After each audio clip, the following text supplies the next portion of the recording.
Sang-ayon din ako. Sabi nga sa Latin, Duralex sed lex. Ano raw? Duplex? Huwag ka nang kumimuri yan. In English, the law is harsh but it is the law. Kung ano man ang sinasabi ng batas, dapat natin ipatupad kahit gaano karahas ito.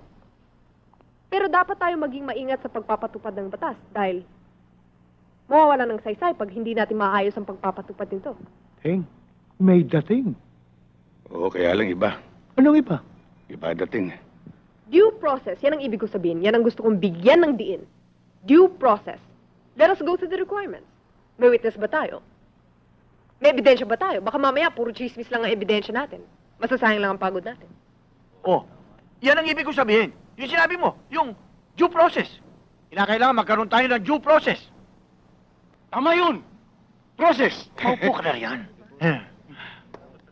Good. Uy, bumala pa ka!